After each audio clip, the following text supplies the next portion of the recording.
Assalamualaikum warahmatullahi wabarakatuh. Bertemu lagi dengan saya Adi Ahdi. Ya, pada video kali ini saya akan membahas mengenai kebijakan perdagangan internasional. Ya, ini adalah bagian pertama. Ya, video yang membahas mengenai kebijakan perdagangan internasional. Nah, pada video kali ini, ya, ini nanti akan saya bahas mengenai kebijakan di dalam penentuan yang bersifat tarif. Nah, sebelum kita bahas mengenai apa itu kebijakan perdagangan internasional, ya, saya akan bahas terlebih dahulu yang mengenai prinsip, ya, sistem perdagangan menurut WTO atau World Trade Organization, atau organisasi, ya, perdagangan dunia. Ya, menurut WTO, ya, bahwa di dalam suatu sistem perdagangan, ya, itu tidak boleh ada diskriminasi, ya. Jadi tidak boleh ada pembedaan, ya, antara satu hal dengan hal yang lain. Kemudian yang kedua adalah adanya timbal balik,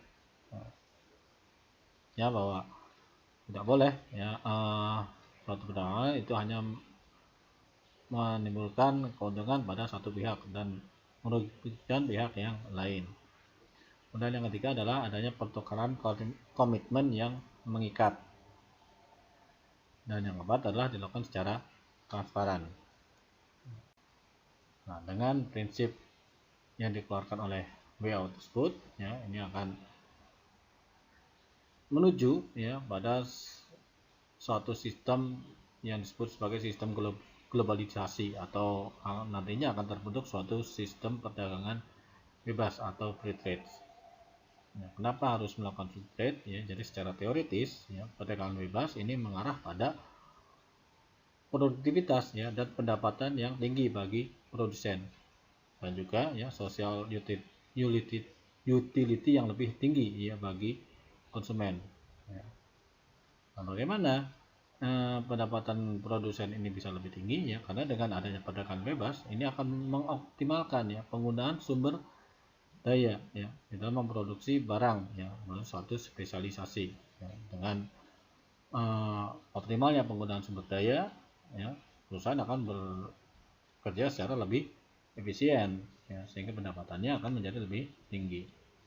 Kemudian loyalitas konsumen ini juga akan meningkat, ya, karena harga barang dalam perdagangan bebas ini akan menjadi lebih rendah. Ya, tadi, ya, bahwa perdagangan bebas itu akan mendorong adanya persaingan, ya, antar negara, sehingga perusahaan akan, ya, atau suatu negara akan menjadi lebih efisien, ya, dibanding dengan kalau dia melakukan suatu isolasi. Ya, dengan perdagangan bebas juga nantinya akan terjadi suatu persaingan yang sempurna. Walaupun demikian, ya, ini banyak negara, ya, ini jelas, ya, akan mendukung, ya, perdagangan bebas yang didasari pada keuntungan komparatif, yang akan meningkatkan, ya, kesejahteraan secara global. Nah, konsep dan dukungan ini, ya, ini biasanya dilakukan dalam suatu kesepakatan perdagangan multilateral, ya, seperti ACTA, NAFTA, Uni Eropa, dan sebagainya.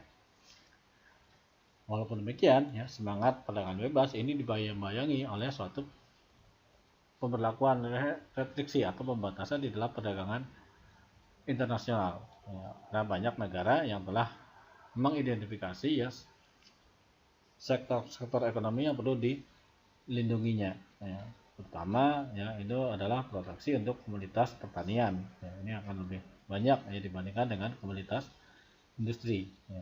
Kenapa? Ya, karena komoditas pertanian ini jelas, ya, sangat bergantung, ya, pada situasi atau kondisi cuaca, ya, lain dengan komoditas industri. Oke, sekarang kita akan bahas mengenai apa itu kebijakan di dalam perdagangan internasional. Kita mulai terlebih dahulu yang mengenai pengertian, ya, dari kebijakan perdagangan internasional.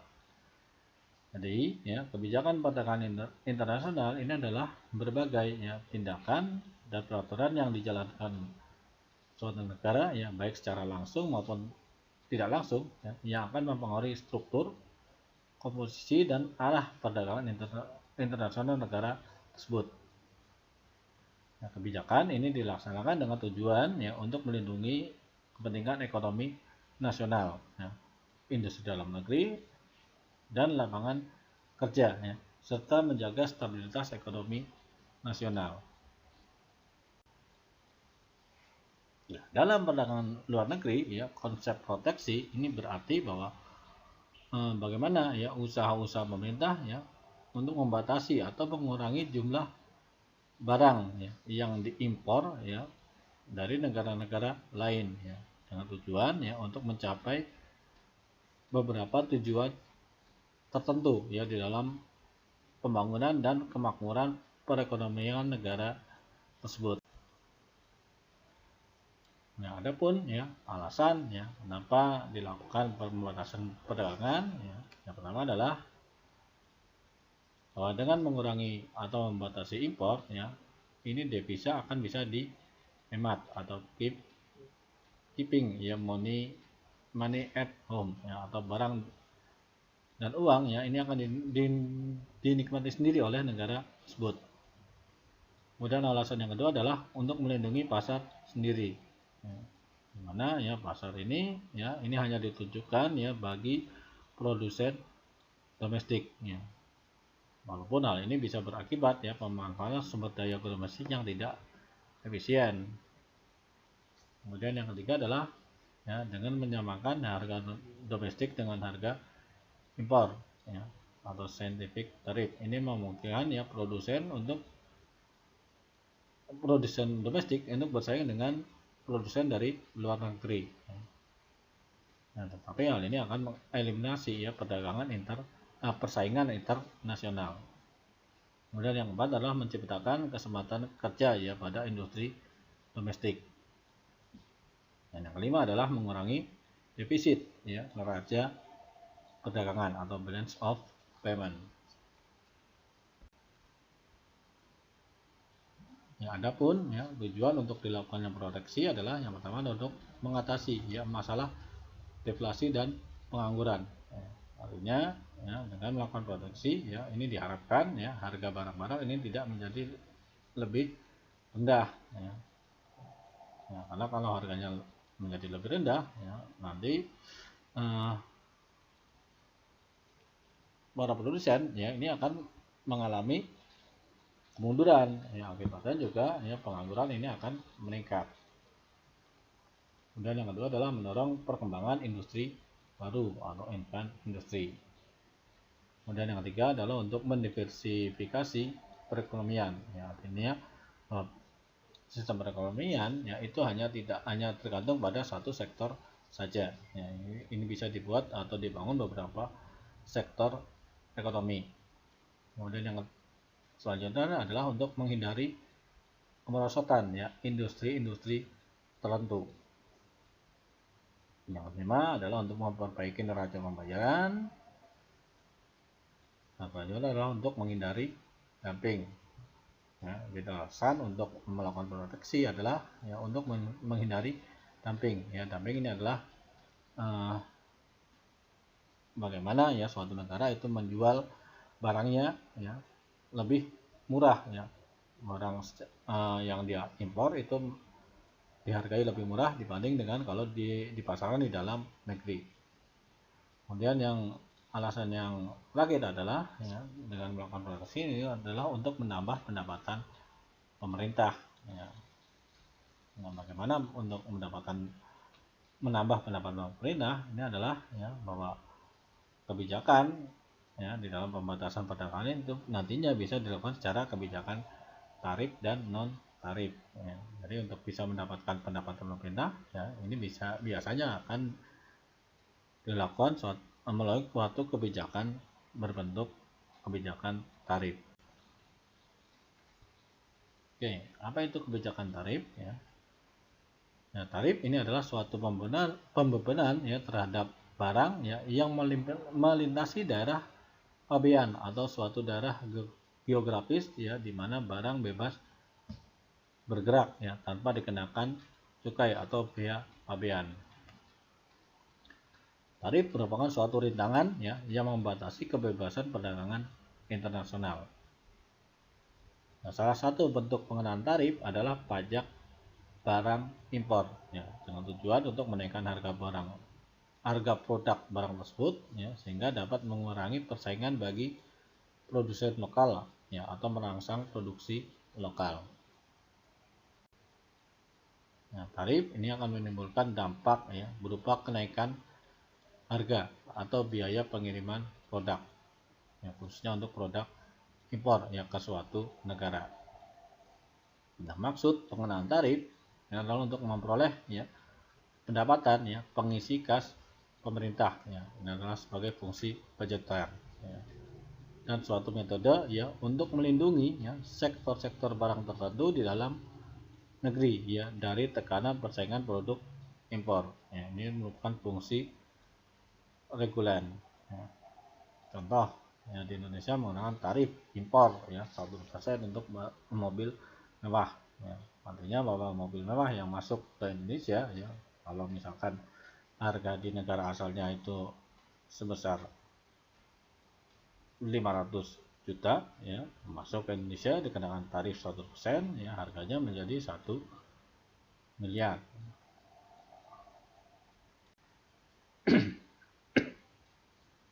Kemudian pengelompokan ya jenis tarif ya, itu bisa berupa yang disebut sebagai ekspor tetis ya, ini adalah pajak atau biaya yang dikenakan terhadap barang yang diangkut menuju ke negara lain.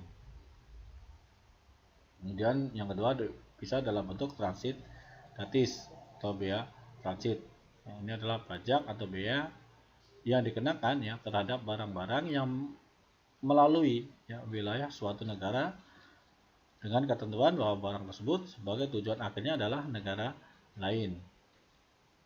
Kemudian yang selanjutnya ada yang disebut sebagai impor gratis atau biaya impor ya, pajak atau biaya yang dikenakan terhadap barang-barang yang masuk dalam custom area suatu negara ya, dengan ketentuan bahwa negara tersebut sebagai tujuan akhirnya.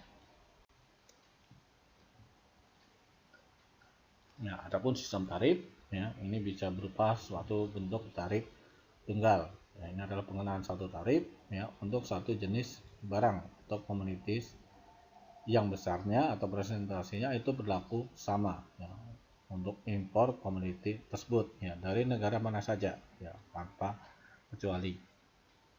Kemudian yang kedua adalah yang disebut sebagai tarif konvensional. Nah, ini dikenal juga dengan istilah tarif berganda atau double column tarif, yaitu pengenaan satu tarif ya untuk satu komoditi yang besar persentase tarifnya itu berbeda ya antara satu negara dengan negara lain. Ya, artinya bahwa barang yang masuk dari negara A ya itu mungkin bisa akan berbeda ya besarnya tarifnya ya kalau barang tersebut masuk dari negara B. Kemudian yang selanjutnya ada yang disebut sebagai tarif referensi. Ini adalah merupakan tarif yang ditentukan oleh lembaga tarif internasional ya, atau GATT yang presentasinya diturunkan ya, bahkan untuk beberapa komoditi yaitu sampai 0% yang diperlukan oleh negara ya, terhadap komoditi yang diimpor ya dari negara-negara tertentu ya, karena adanya hubungan khusus ya antara negara pengimpor dengan negara pengekspor. Nah, kemudian bagaimana ya cara pengenaan tarif ya. Nah, cara pengenaan tarif ya itu bisa dilakukan dengan beberapa cara. Yang pertama adalah dengan berdasarkan nilai atau ad valorem ya.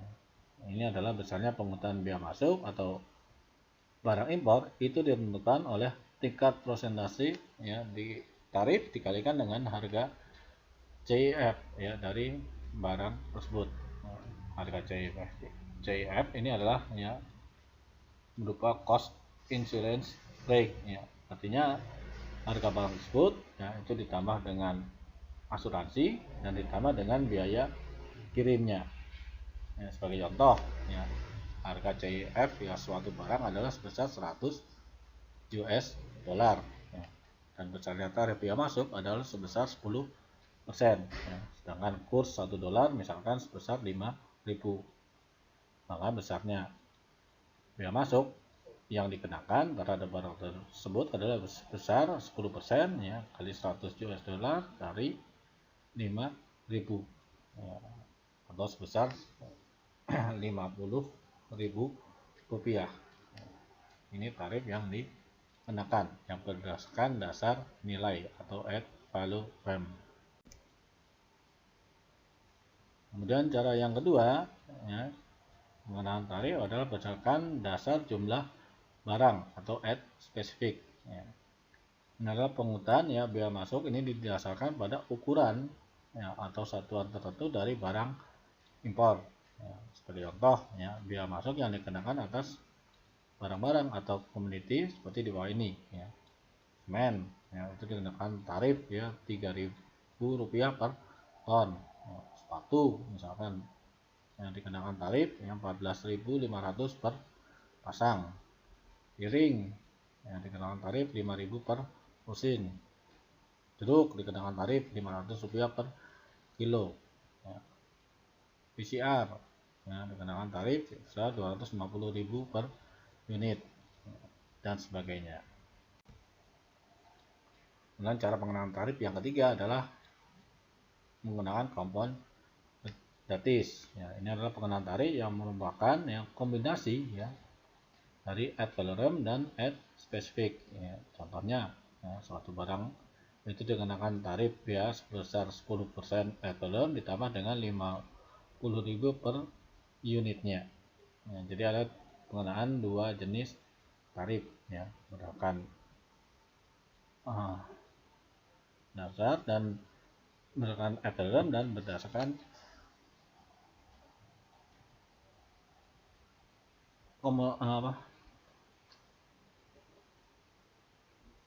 komoditasnya. Kemudian keuntungan ya dan kerugian pola pengenaan tarif ya masuk ya, berdasarkan nilai ya. Ini bersifat proporsional ya. Keuntungannya ya itu dapat mengikuti ya perkembangan tingkat harga atau inflasi ya.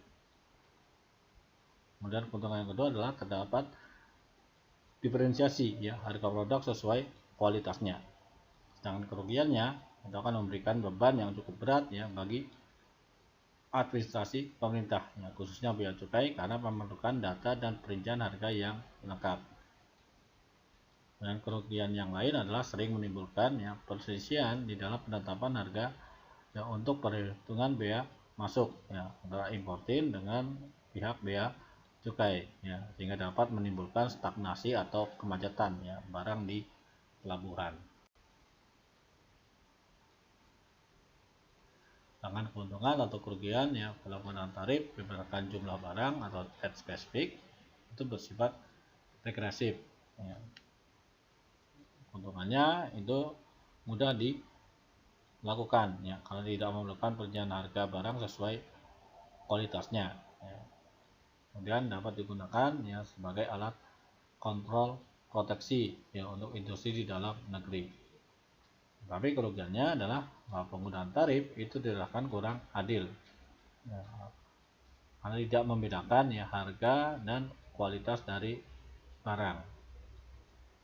Nah ini hanya, dan kerugian yang selanjutnya adalah ini hanya dapat digunakan sebagai alat kontrol proteksi yang bersifat statis.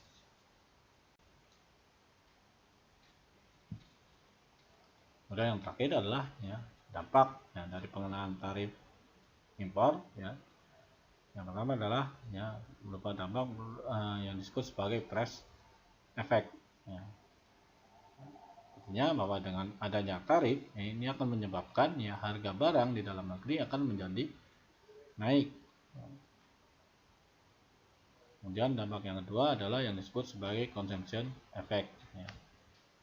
Consumption effect ya ini artinya bahwa dengan pengenaan tarif ini akan menyebabkan ya jumlah barang yang diminta di dalam negeri akan menjadi berkurang. Artinya dengan adanya tarif ini akan jumlah barang impor ya, ini tentunya akan semakin sedikit ya, sehingga permintaan ya di dalam negeri akan berkurang. Kemudian dampak pengenaan tarif yang lain yang disebut sebagai import substitution effect. Ya, pengenaan tarif ini dapat meningkatkan ya jumlah produksi barang substitusi ya yang ada di dalam negeri. Ya, artinya barang impor ya ini akan digantikan ya oleh barang-barang yang bisa diproduksi di dalam negeri. Kemudian dampak pengenaan tarif yang lain adalah yang disebut sebagai redistribution effect ya. Ini adalah pendapatan yang diterima pemerintah ya. Ini akan bisa ya meningkatkan ya kemampuan pemerintah dalam membiayai pembangunan.